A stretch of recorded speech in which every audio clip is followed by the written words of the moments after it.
Hi folks, I hope that you guys are doing pretty well. So today is Thursday, the 23rd of January 2025, and in today's video I'm going to decipher for you Psalm 13, okay? We already done Psalm 9, 10, 11, 12, I've done 14 already, but now I'm going to be doing 13, okay? 13 is a shorter one, and it only has 6 verses, okay?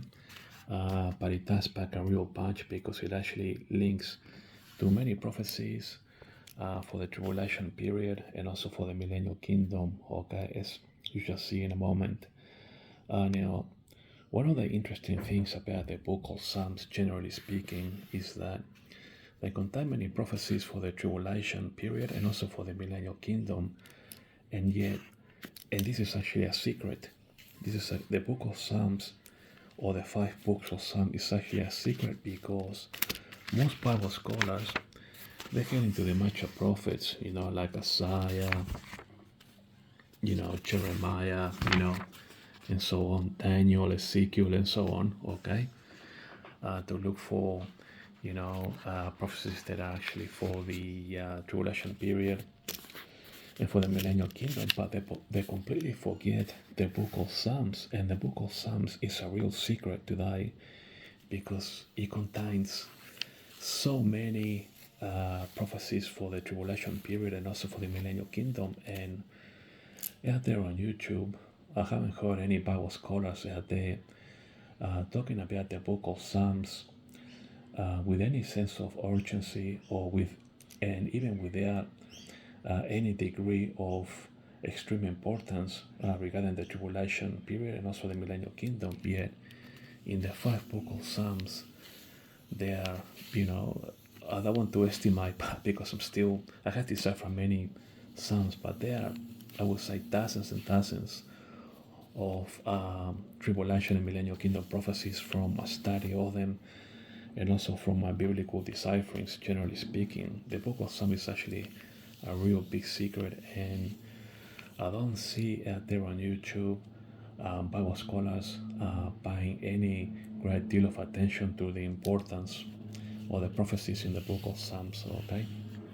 Now, as always, I do have a program here, folks. We're going to be doing the breakdown very shortly, and I have 3 pages here because although it's only 6 verses, they actually link to many prophecies. So yeah, it's actually a very powerful psalm, this one, and as you just see in a moment, okay?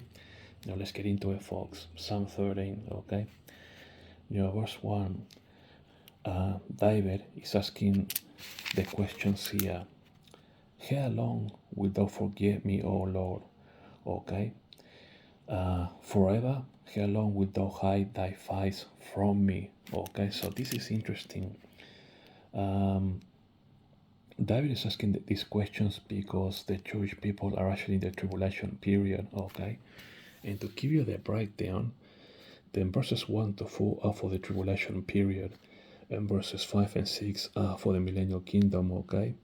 So basically, Psalm 13 is actually a tribulation period psalm with the majority of the prophecies from verses 1 to 4, which are for the tribulation period, and then verses 5 and 6 for the millennial kingdom, okay? Now, the fact that King David is asking here on verse 1, how long wilt thou forget me, O Lord, and how long wilt thou hide thy face from me? David is actually acting as if this is actually Israel asking God, okay? So in a way, David, who is the author of this psalm, David is kind of like, how can I put it? It's as if David is actually the nation of Israel, okay? And so, he's asking all these questions. How long would thou forget me, O Lord? In other words, it's kind of like Israel asking the questions instead of David, okay? So it's kind of like Israel asking, how long will you forget me, O Lord? Forever? how long are you going to hide your face from me? So it's as if David is actually Israel, okay? So David is kind of like acting as the author of the psalm, as if he's actually Israel, the nation of Israel himself, okay? Because he's saying, how long will you forget me, O Lord, okay? So it's kind of like David is saying, how long will you forget me, O Lord, but as in being Israel, not David himself, okay? So I hope that I have explained myself here, okay? So David is asking the questions as if the Lord has forgotten Israel and is hiding from them. Okay, so this is about Daniel's 70th week, okay? And so this verse 1 here, where David is asking all these questions, have you forgotten, Israel, if you like? Are you hiding from Israel or from them, okay? This first one is actually linking to Daniel's 70th week, in Daniel 9:24. Also Chaikov's travel, as in Jeremiah chapter 30, verse 7, Isaiah 28:15, and Daniel 12, verse 1, a time of travel, okay? So the thing is, folks, that on verse 1, the fact that David is asking all these questions, how long will you forget me, and how long will you hide your face from me? Unfortunately, Israel is going to have to go through all these prophecies, they're going to have to go through Daniel's 70th week, Chaikov's travel, because that has been prophesied, So Israel will have to go through this difficult time in order that what has been prophesied, okay, like in here, Daniel's 70th week, Chaikov's travel in Jeremiah chapter 30, verse 7, and so on, comes to pass, So yeah, Israel will have to go through this difficult time in order that what has been prophesied comes to pass, okay? Plus, additionally, the 5 books of Psalms contain many prophecies about the tribulation period, okay? I have deciphered many of the Psalms here, and I have demonstrated to you how there are many, tribulation and millennial kingdom prophecies in all these Psalms that I have deciphered, and also in the Gospels of Matthew, okay, Matthew chapter 24, Mark chapter 13, and Luke chapter 21, talks about, the tribulation period, So, in essence, verse 1, it's all about the Jewish people having to go through the tribulation period. God is not really going to forget them, but, unfortunately, they're going to have to go through Daniel's 70th week in order that this whole cluster of prophecies here, like I just mentioned, comes to pass, because what has been prophesied, okay, what has been prophesied needs to come to pass. And so all these prophecies, okay, have to come to pass, okay? All right, then, let's go to verse 2. How long shall I take counsel in my soul, having sorrow in my heart daily? Okay, so yeah, the Jewish people are going to have sorrow daily in their hearts, as they go through the tribulation period, for obvious reasons. It's going to be horrific, how long shall my enemy be exalted over me? Okay, so the enemy of Israel is going to be the Antichrist, and all the nations that are coming against Israel, like it says in Luke chapter 21, verses 20 to 21, all those armies that are going to encompass Jerusalem. And don't forget that Jesus will have to come back to judge, the nations when he comes back for his second coming. So for verse 2 then, for my commentary here, how long shall I take counsel in my soul, having sorrow in my heart daily? How long shall my enemy be exalted over me? Then I put in this prophecy, the Jewish people are in sorrow, and so this prophecy links up really well with Jeremiah chapter 30, verse 15, Isaiah chapter 30, verse 19, And generally speaking, Isaiah chapter 28, verses 15 and 20, okay? So remember that the Jewish people are having sorrow, okay? So on verse 2, okay? How long shall I take counsel in my soul, having sorrow in my heart daily? So let us look at then these prophecies in Jeremiah chapter 30, verse 15, okay? So we are in Jeremiah now, chapter 30, verse 15, okay? So head to Jeremiah chapter 30, verse 15, okay? Why criest thou for thy affliction? In other words, the Jewish people are having sorrow. Thy sorrow, see how verse 2 then, how long shall I take counsel in my soul having sorrow? See how it links to Jeremiah 30:15, okay? Look what it says on Jeremiah 30:15. Why criest thou for thine affliction? Thy sorrow is incurable, okay? For the multitude of thy iniquity, because thy sins were increased. I have done these things unto thee. So, and I put here, it links to Psalm 13, verse 2, like I just showed you, because, the Jewish people are saying, they're back with the Antichrist. And so they're not have in the future, they're going to have a multitude of sins or iniquity, okay? And so the sorrow here is linked to Jeremiah chapter 30, verse 15. Thy sorrow is incurable for the multitudes of thy iniquity, okay? Now it's also linked to Isaiah chapter 30, 19, okay? So let us look at Isaiah chapter 30, 19, okay? So head to Isaiah, okay? Isaiah chapter 30, verse 19, okay? Here we go. For the people shall dwell in Zion at Jerusalem, thou shalt weep no more. Okay, so the fact that they are weeping is because they are in sorrow. He will be very gracious unto thee at the voice of thy cry.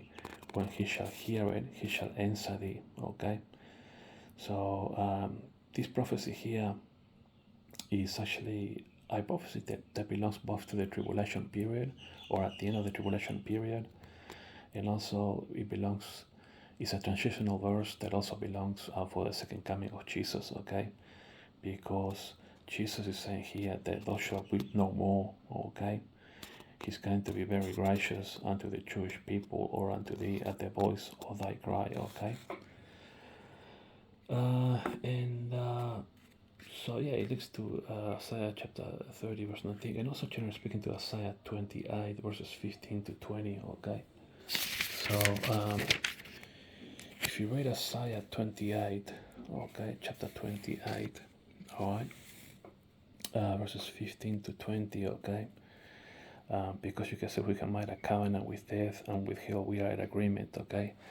The covenant with the Antichrist, okay, when the overflowing scourge shall pass through, it shall not come unto us, but we can make lies our refuge, and so on, okay?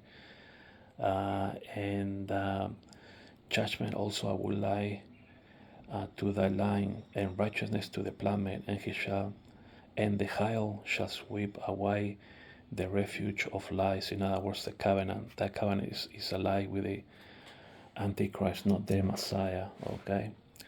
And the waters shall overflow the hiding places. Now, these waters shall overflow the hiding places is actually linked to Revelation 12, verses 15 and 16, when let's go to Revelation, where the devil is actually going to cause this flood, okay? So if you get over to Revelation,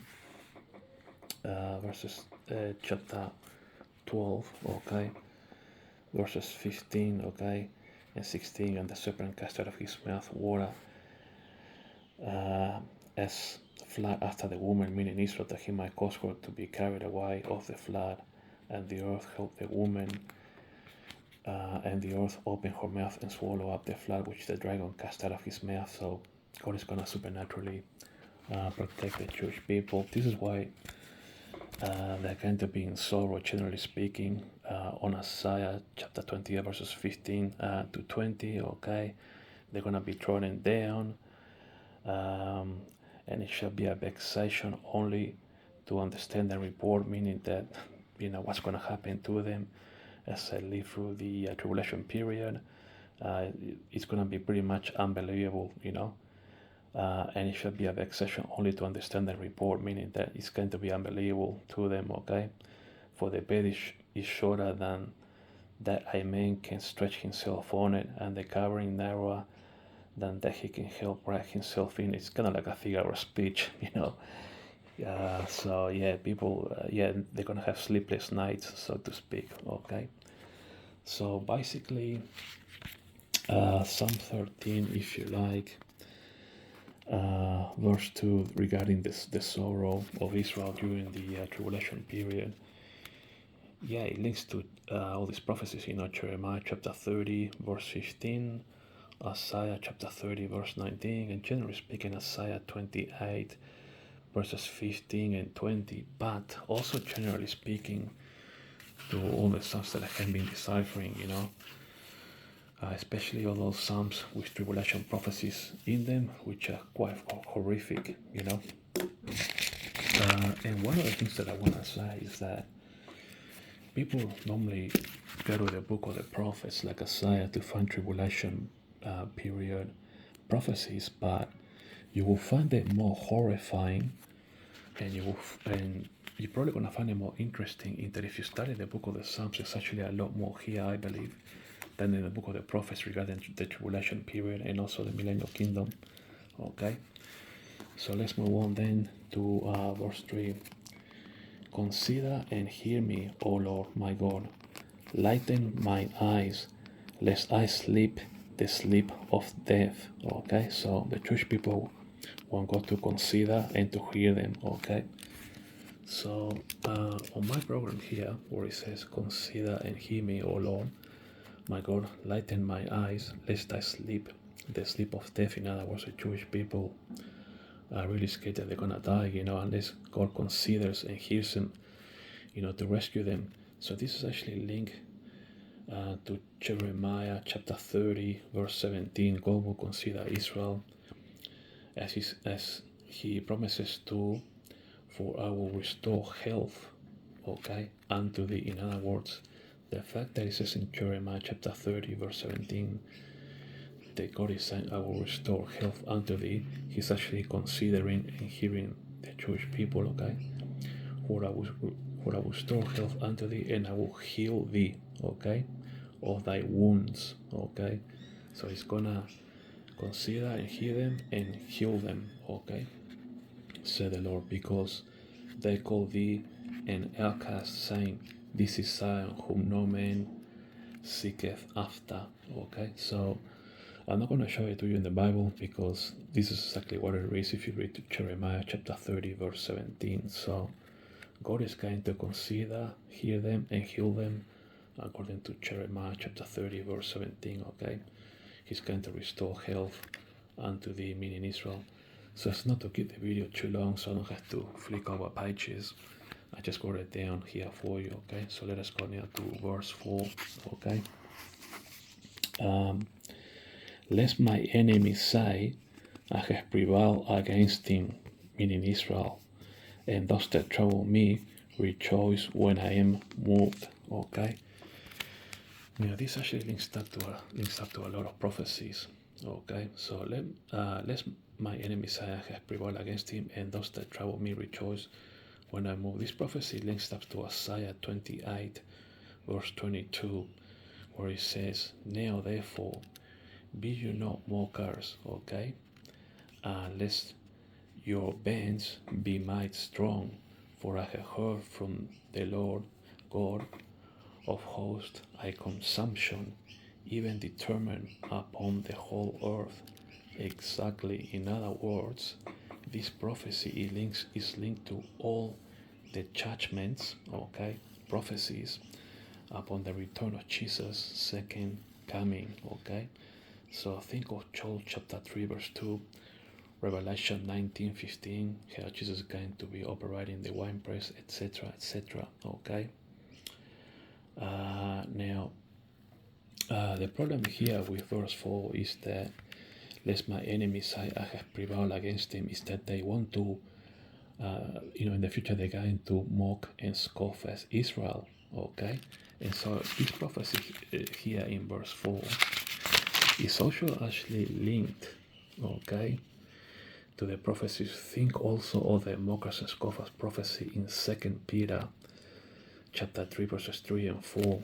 Now in verse 3, Peter talks about the scoffers, okay, and on verse 4, where is the promise of his coming, okay. And also think of Jude verse 18, where he talks about the mockers in the last days, okay. So basically, this verse 4 here, lest my enemies say I have prevailed against him, okay, and those that trouble me rejoice when I am moved, okay.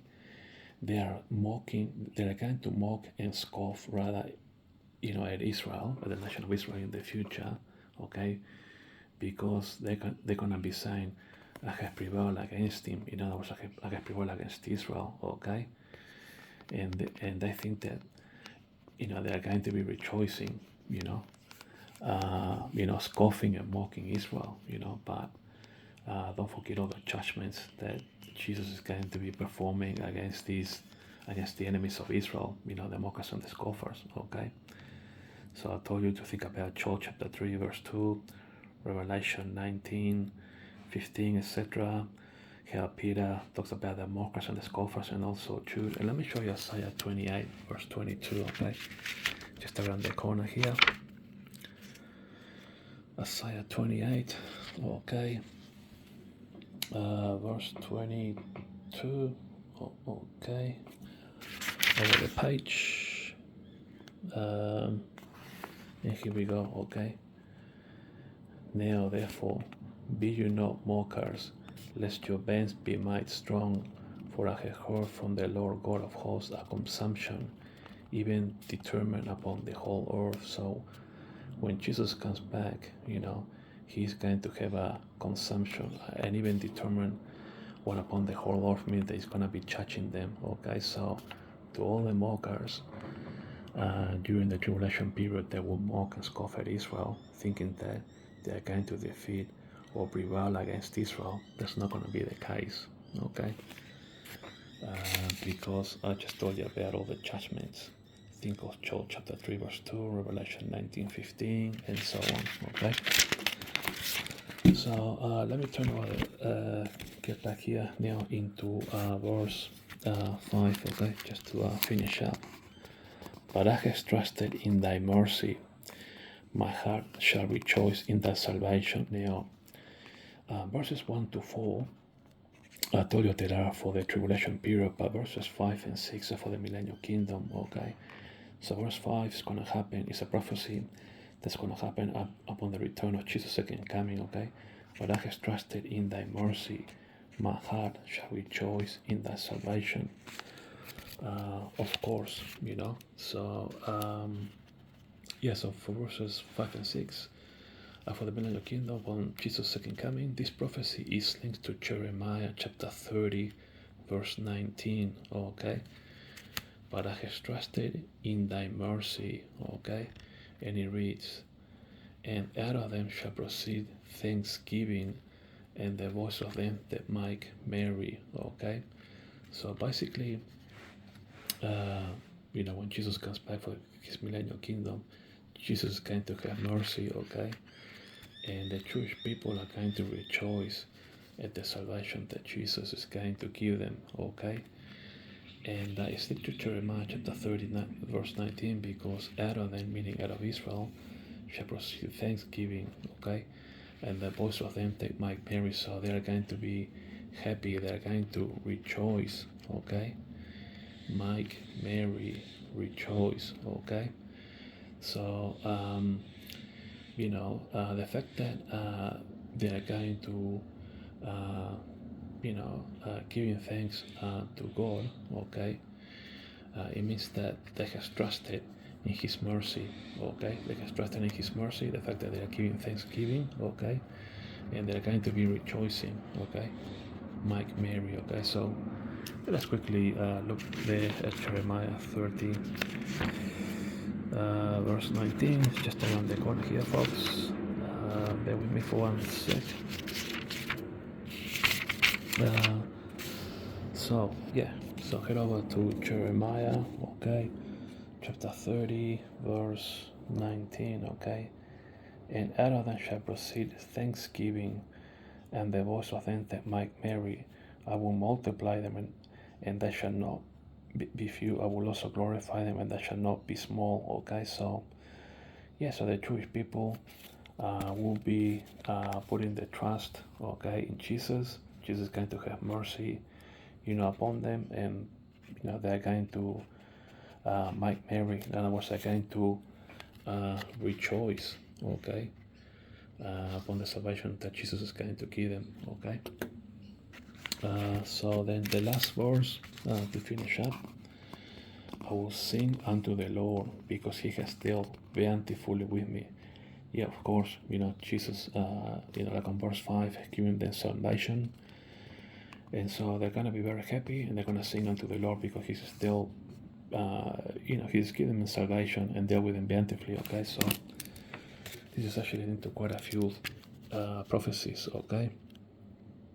So it's actually, verse 6 is actually linked to Psalm 138, verse 5, where it reads, "Yea, they shall sing in the ways of the Lord, for great is the glory of the Lord." Okay. Now this day is practically, it includes everyone, that all those people that might have through to the Millennium Kingdom, including the Jewish people. So combined, they shall sing in the ways of the Lord. Okay, so they will sing, like it says here, to the Lord. But it's also linked to Psalm 149 verses 1 and 3. Okay, so let me just show you quickly Psalm 149, because I study most of these psalms and decipher them. So 149 verses 1 and 3. So praise you the Lord, sing unto the Lord.